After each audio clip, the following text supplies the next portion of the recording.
Hello English learners, and welcome back to Mr. English Talks.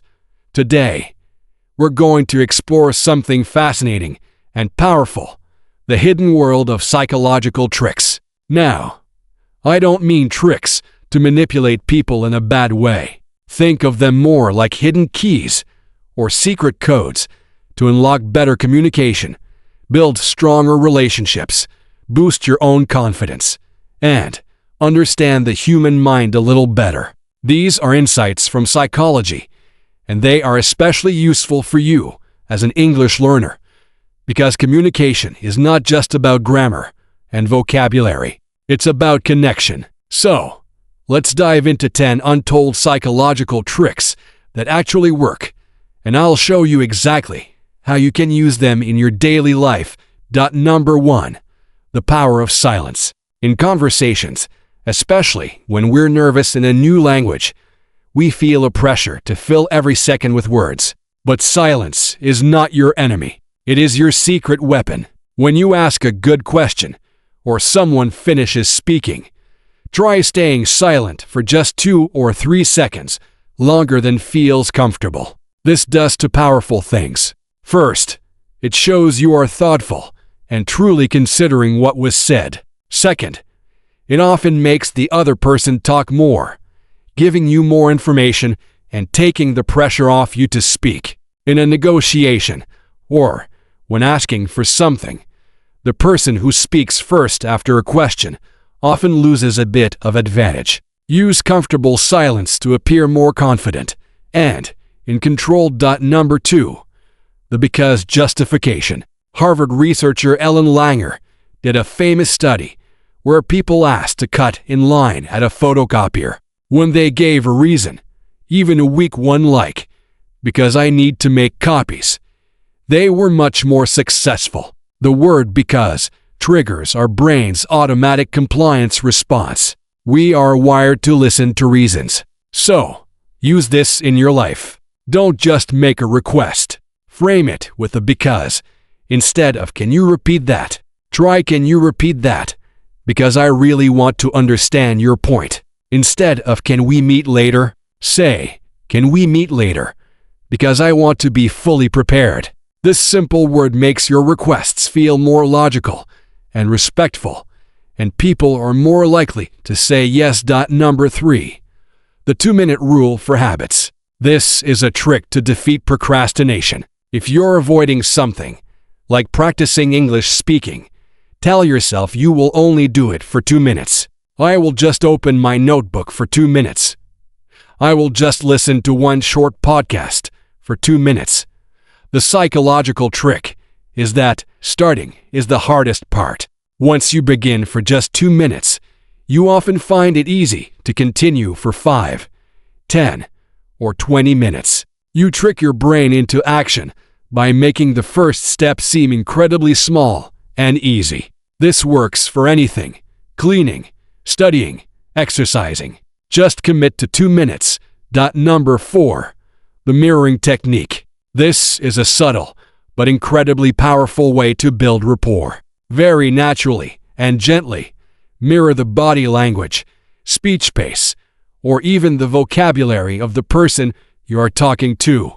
If they speak slowly and clearly, match that pace. If they lean forward, you might lean forward slightly. If they use a particular word, like fantastic, instead of good, you can use it later. This creates a subconscious feeling of similarity and trust. The person feels, this person is like me. They understand me. Of course, don't copy them exactly like a robot. Be subtle and natural. As an English learner, this also helps you adapt to the communication style of the person you're with. Number 5. The Benjamin Franklin effect. Surprisingly, a person who does a favor for you is more likely to like you and do another favor in the future. Why? Because our minds need to justify our actions. If I do a favor for you, my brain thinks, I must like this person, otherwise why would I help them? So, if you want to build a good relationship with someone, instead of trying to do big favors for them, ask them for a small, reasonable favor.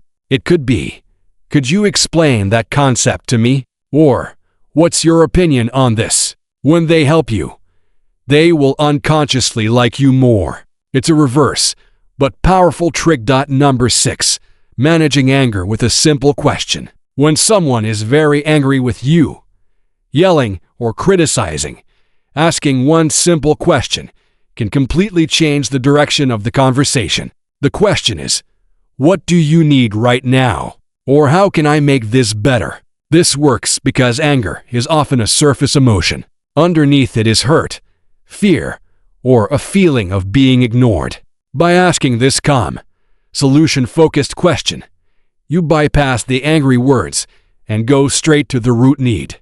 It immediately disarms the person because you are not fighting back. You're listening and trying to solve the problem. It transforms a fight into a collaboration. Number 7. The door-in-the-face technique. This sounds strange, but follow me. If you want someone to agree to a medium-sized request, you first ask for something much bigger that they will likely say no to. Then, you immediately follow with your actual, smaller request. The psychology is that after saying no, people often feel a little guilty. So, when you then ask for something smaller and more reasonable, they are more likely to say yes to feel better about themselves. For example, if you want your boss to give you 1 extra day for a project, you might first ask for 3 extra days. When they say no, you ask for 1. Compared to 3, 1 seems very reasonable, and they are more likely to agree. Number 8. Remembering names by creating a visual link. We all forget names, and it can be embarrassing. Here's a trick. The moment you hear a new name, immediately connect it to a strong visual image in your mind. If you meet a man named Mr. Carpenter, picture him with a hammer and saw. If you meet a woman named Annie, picture a little orphan Annie with red hair. The more ridiculous and vivid the image, the better. Your brain remembers images much more easily than sounds. So, when you see the person again, the funny image will pop into your head, and with it, their name. This is a lifesaver for networking. Number 9. The illusion of choice for motivation. This is fantastic for parents, managers, or for motivating yourself. Instead of giving a command, offer a choice between 2 options that both lead to the result you want. To a child, instead of "Put on your shoes," say, "Do you want to wear the red shoes or the blue shoes today?" To yourself, instead of "I have to study English," say, "Do I want to study by watching a movie first or by reading a short article first?" This gives a feeling of control and autonomy, which reduces resistance and makes action much more likely. Number 10. The power of posture on your own mind. This is the most important trick because it's about controlling your own psychology. Your body language doesn't just communicate to others, it communicates to your brain. Research shows that standing or sitting in a power pose, chest open, shoulders back, hands on hips for just 2 minutes can significantly increase your feelings of confidence and reduce the stress hormone cortisol. Before an English interview, a presentation, or a difficult conversation, go to a private place and hold a power pose for 2 minutes. Don't just look confident. Become confident by telling your brain you're powerful through your posture. These are not magic spells, but they are tools based on how our minds actually work. As an English learner, you can use the silence technique to feel calmer in conversations, the because justification to make clearer requests, and the power pose to boost your confidence before speaking. Understanding psychology is a huge part of mastering communication. It helps you connect with others, and more importantly, understand and control your own inner world. So, try one of these tricks this week. Observe what happens. See how a small change in your approach can create a big change in the result.